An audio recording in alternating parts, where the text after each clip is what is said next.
большого количества дальнобойных ракет, баллистических ракет «Атакамс» в Украину. Таким образом, Киев, можно сказать, преодолел последний и самый сложный маневр в поставках американских вооружений, поскольку Джозеф Байден особенно активно упирался и не хотел оказать именно «Атакамс», поскольку опасался эскалация российско-американских отношений, он полагал, что Россия может какие-то претензии предъявить на США в случае отправки этих ракет в Украину, а также американские военные опасались неправильного применения этого оружия украинцев. Но за последние несколько дней буквально весь мир увидел, что Украина очень бережно и весьма эффективно использует уже имеющиеся в ее распоряжении дальнобойное оружие.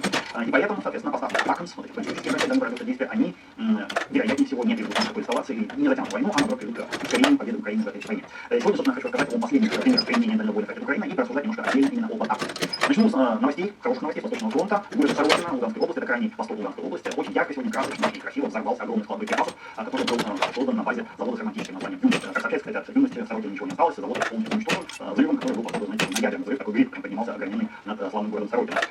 Российская армия, соответственно, отдала там без боеприпасов. Как вы понимаете, склад взорвался не сам по себе, с помощью украинских дальнобойных ракет, применялись ракеты Storm Shadow британского производства или аналогичные ракеты Скальп французского производства, которые сюда полетели после того, как украинская военная разведка вычислила координаты этого самого склада и координаты этой самой юности. Все вместе это очень плохие новости для Российской Федерации стратегического характера.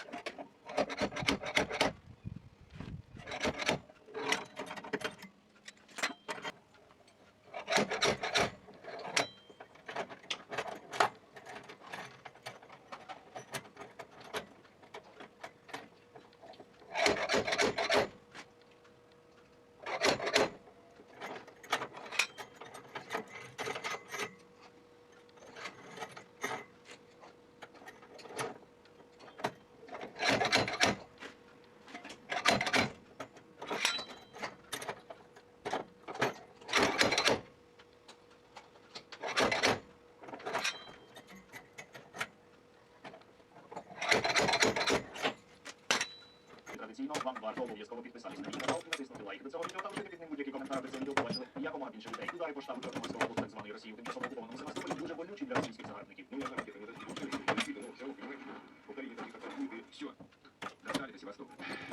Наче як у відповідь на атаку на штаб Чорноморського флоту так званої Росії, вчора росіяни завдали удару по готелю Одеса в Одесі безпосередньо, який вже давно не перебував у експлуатації і був у аварійному стані. Російська пропаганда тут же оголосила, що це був акт помсти так званої Росії, а удар був не просто по готелю, який не використовувався, а по базі військово-морських сил Збройних сил України.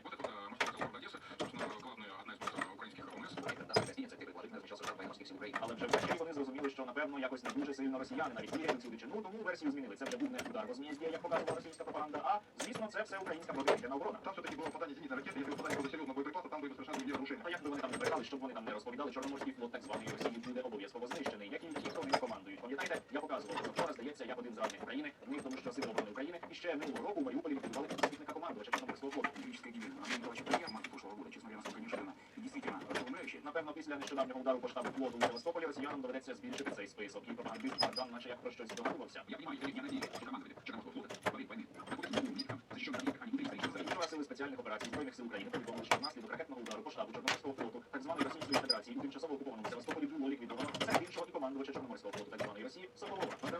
Попередній командувач Чорноморського флоту так званої Росії не сподобався російському керівництву, тому що при ньому було знищено крейсер Москва і близько року тому Соколов став новим командувачем, а що було після того, і скільки корит вже знищено, ви і так знаєте.